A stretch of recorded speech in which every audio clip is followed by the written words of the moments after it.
ነጭ ሽንኩርት መድኃኒት ነው። ነገር ግን ልታውቋቸው የሚገቡ 5 ጉዳቶች። ሰላም ጤና ይስጥልን የተከበራችሁ የቻናላችን ቤተሰቦች እንደምን ሰነበታችሁ?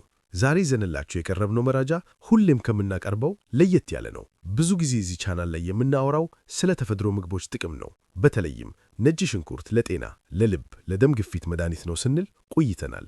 ይህ ፍጹም እውነት ነው። ነገር ግን ከመጠን ያለፈ መድኃኒትም መርዝ ነው የሚባለው ነጭ ሽንኩርትንም ከመጠን በላይ ስንጠቀም ወይም አንዳንድ የጤና ችግሮች እያሉብን ስንወስደው ጉዳት ሊኖረው እንደሚችል ስንቶቻችን እናውቃለን? በዛሬው ቪዲዮአችን ነጭ ሽንኩርት ሊያስከትል የሚችለውን የጎንዮሽ ጉዳቶች፣ እነማን ጥንቃቄ ማድረግ እንዳለባቸው እና መጠኑ ሲበዛ በሰውነታችን ላይ ምን እንደሚፈጠር በዝርዝር እንመለከታለን። በተለይ በባዶ ሆድ ጥሬ ነጭ ሽንኩርት የምትጠሉ ሰዎች ይህንን ቪዲዮ በጥሞና ተከታተሉ። ከመጀመራችን በፊት ግን ለቻናላችን አዲስ ከሆናችሁ ሰብስክራይብ በማድረግ ቤተሰብ መሆኑን አይርሱ። ወደ ዋናው ነጥብ እንለፍ። መጥፎ የአፍና የሰውነት ጠረን ባድ ብሬት ኤንድ ቦዲ ኦደር። የመጀመሪያውና ሁላችንም የምናውቀው ጉዳት መጥፎ የአፍ ጠረን ነው። ነጭ ሽንኩርት በውስጡ ሰልፈር የተባለ ንጥረ ነገር ይዟል። ይህ ንጥረ ነገር ለጤና ጠቃሚ ቢሆንም ሽታው ግን እጅግ ጠንካራ ነው። ነጭ ሽንኩርት በልተን ጥርሳችንን ብንቦርሽ እንኳን ሽታው ለረጅም ሰዓት ሊቆይ ይችላል። ለምን እንደሆነ ታውቃላችሁ? ምክንያቱም ሽታው የሚመታው ከአፍ ውስጥ ብቻ ሳይሆን ነጭ ሽንኩርቱ ተፈጭቶ ወደ ደም ውስጥ ከገባ በኋላ በሳምባችን በኩል በአተነፋፈስ ስለሚወጣ ነው። በተጨማሪም ነጭ ሽንኩርትን አብዝቶ መመገብ የላብ ሽታችን እንዲቀየርና ጠንካራ ሽታ እንዲኖረው ያደርጋል። ስለዚህ ወደ ስብሰባ ወይም ሕዝብ ወደሚበዛበት ቦታ የምትሄዱ ከሆነ ጥሬ ነጭ ሽንኩርት ከመውሰድ መቆጠብ ብልህነት ነው። የጨጓራና የሆድ ችግሮች ዳይጀስቲቭ ኢሹስ። ሁለተኛውና ወሳኙ ነጥብ የጨጓራ ጤንነት ነው። ነጭ ሽንኩርት አሲዳማና ጠንካራ ባህሪ ያለው የሆድ ማቃጠል ሃርት በርን ኦር GERD፣ የጨጓራ አሲድ ወደ ላይ የመመለስ ችግር ላለባቸው ሰዎች ነጭ ሽንኩርት ጠላት ነው። እንዴት? ነጭ ሽንኩርት የጨጓራ መግቢያ ጡንቻን ስፊንክተርን ዘና እንዲል ሊያደርግ ይችላል። በዚህም ምክንያት አሲዱ ወደ ጉሮሮ ይመለስና ከፍተኛ የማቃጠል ስሜት ይፈጥራል። የሆድ መነፋት ነጭ ሽንኩርት ፍሩክታን የተባለ ካርቦሃይድሬት በውስጡ ይዟል። አንዳንድ ሰዎች ይህንን ንጥረ ነገር መፍጨት ስለሚከብዳቸው ነጭ ሽንኩርት ሲበሉ ሆድ መነፋት፣ ጋዝ መብዛት እና ቁርጠት ያገጣጥማቸዋል። በተለይ ጥሬውን በባዶ ሆድ መውሰድ ለጨጓራ ህመምተኞች ፍጹም አይመከርም። የደም መቅጠንና መድማት ብሊዲንግ ሪስክ።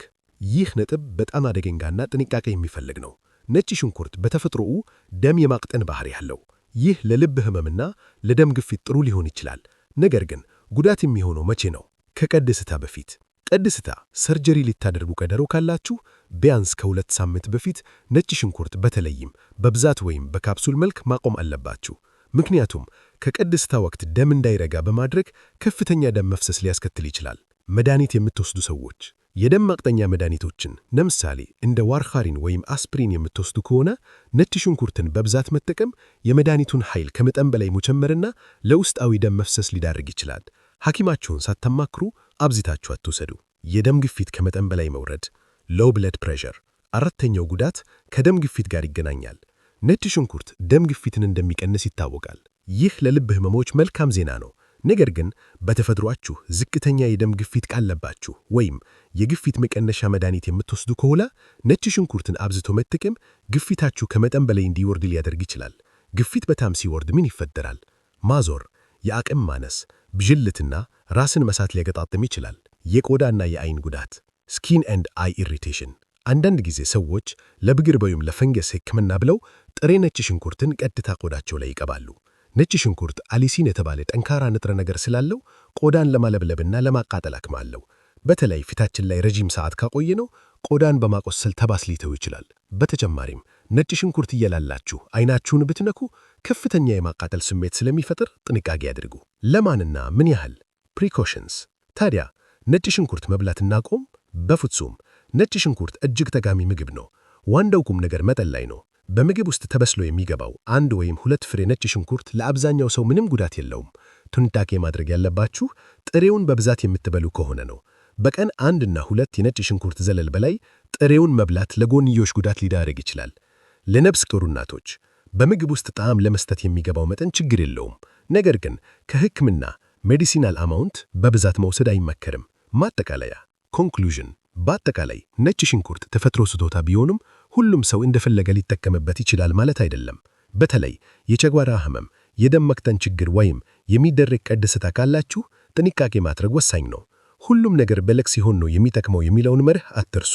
እናንተስ ነጭ ሽንኩርት በልታችሁ የሆድ ህመም ወይም የማቃጠል ስሜት ተሰምቷችሁ ያውቃል? ተሞክሯችሁን በኮሜንት ላይ ጻፉልን። ይህ ቪዲዮ ጠቃሚ መረጃ እንደሰጣችሁ ተስፋ እናደርጋለን። ከወደዳችሁት ለጓደኞቻችሁና ለቤተሰቦቻችሁ ሼር በማድረግ አድርሱ። ላይክ ማድረግ እንዳትረሱ።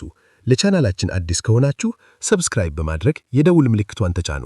በቀጣይ በሌላ አስተማሪ ቪዲዮ እስክንገናኝ ቸርን ሰንብት። ሰላም።